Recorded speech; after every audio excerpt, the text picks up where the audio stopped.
तो आज बात करते हैं एक ऐसे देवता की जिन्हें अक्सर लोग गलत समझते हैं, जिनकी एक नज़र से देवता, दानव, यहाँ तक कि इंसान भी कांप उठते हैं। ये कहानी है शनिदेव की। और ये सफ़र है एक ऐसे बेटे का जिसे उसके अपने ही पिता ने ठुकरा दिया था और जो बाद में बना ब्रह्मांड का सबसे बड़ा न्यायाधीश। पर सोचने वाली बात तो यह है कि जो खुद रोशनी का स्रोत है यानी सूर्यदेव, उनका ही अपना बेटा अंधकार और डर का प्रतीक कैसे बन गया।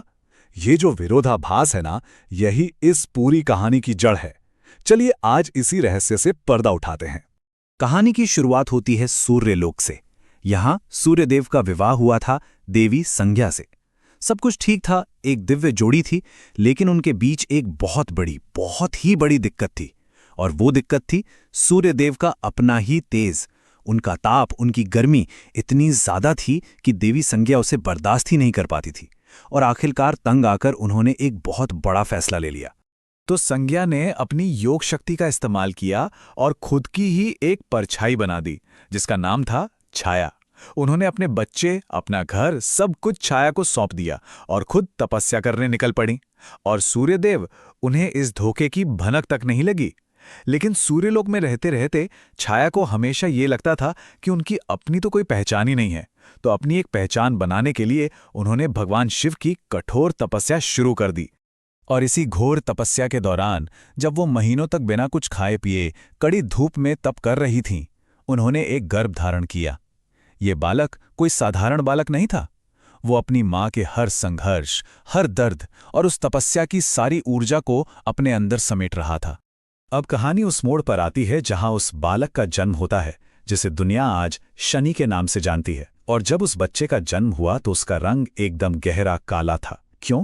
क्योंकि गर्भ में रहते हुए उसने अपनी माँ की सारी पीड़ा, वो सारी धूप, वो सारा तप अपने अंदर सोख लिया था। जब सूर्यदेव अपने महल वापस आए और अपने नए बेटे से मिले तो बच्चे का रंग देखकर वो हैरान रह गए। उनका चेहरा गुस्से और शक से भर गया। उनके मुंह से बस यही निकला, ये मेरा बेटा हो ही नहीं सकता। सूर्यदेव के कहे ये कुछ शब्द शनि के जीवन का वो पल बन गए जिसने उनके आने वाले हर संघर्ष की नींव रख दी। तो अब देखते हैं कि शनि कैसे बड़े हुए और कैसे अपने ही पिता से मिले उस तिरस्कार के दर्द ने उनकी शक्तियों को और भी ज्यादा बढ़ा दिया। शनि के अंदर जो गुस्सा बढ़ रहा था, उस आग को शांत करने के लिए उनकी मां छाया ने उनका विवाह चित्ररथ नाम की एक बहुत ही ज्ञानी और शांत कन्या से करवा दिया। लेकिन एक दिन कुछ ऐसा हुआ जिसने सब कुछ बदल दिया। शनि भगवान शिव के ध्यान में इतने मग्न थे कि उन्होंने अपनी पत्नी की आवाज ही नहीं सुनी। इससे अपना अपमान समझकर उनकी पत्नी ने गुस्से में आकर उन्हें एक श्राप दे दिया। और ये कोई मामूली श्राप नहीं था। ये एक ऐसा श्राप था जिसने शनि की दृष्टि को ही एक विनाशकारी हथियार बना दिया। और यही वो शक्ति बनी जिससे आज हर कोई डरता है। और जानते हैं सबसे हैरान करने वाली बात क्या थी? श्राप मिलते ही शनि ने फौरन ये फैसला किया। ये बात दिखाती है कि इतनी कम उम्र में भी उनके अंदर न्याय और जिम्मेदारी की भावना कितनी गहरी थी। यहां से कहानी में एक बहुत बड़ा तूफान आता है। सालों की तपस्या के बाद असली संज्ञा सूर्यलोक वापस आ जाती हैं और छाया का सारा राज खुल जाता है। धोखे का पता चलते ही सूर्यदेव का गुस्सा 7वें आसमान पर पहुंच गया। उन्होंने अपमानित करके छाया और शनि दोनों को ही सूर्यलोक से बाहर निकाल दिया। और यहां से अन्याय का एक ऐसा सिलसिला शुरू हुआ जिसने शनि को पूरी तरह बदल कर रख दिया। पहले पिता ने ठुकराया, फिर घर से निकाला, फिर उनका जंगल का घर जला दिया गया। और आखिर में जब इंद्र के हमले में उनके दोस्त काकराज की मां मारी गई तो उनके सब्र का बांध टूट गया। अपने दोस्त काकराज की पीठ पर सवार होकर शनि का क्रोध स्वर्ग पर प्रलय बनकर टूट पड़ा। उन्होंने अकेले ही सारे देवताओं को हरा दिया और आखिर में अपने पिता सूर्य पर अपनी विनाशकारी दृष्टि डालकर पूरे ब्रह्मांड को ही अंधेरे में डुबो दिया। अब डरे हुए देवताओं के पास सिर्फ एक ही रास्ता बचा था।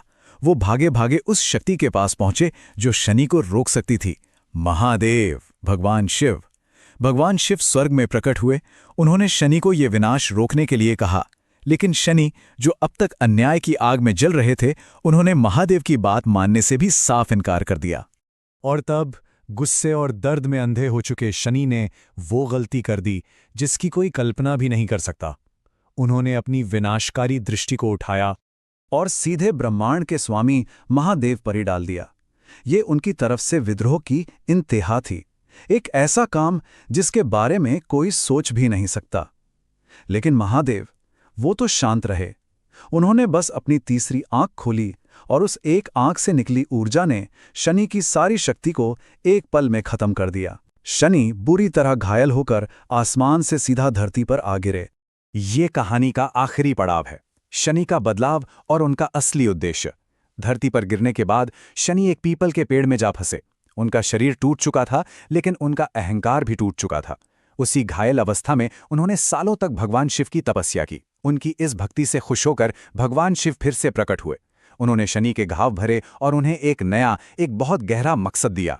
भगवान शिव ने शनि को ब्रह्मांड का दंडाधिकारी बनाया, मतलब न्याय का देवता, जो हर जीव को, चाहे वो देवता हो या दानव, उसके कर्मों का फल देगा बिना किसी भेदभाव के।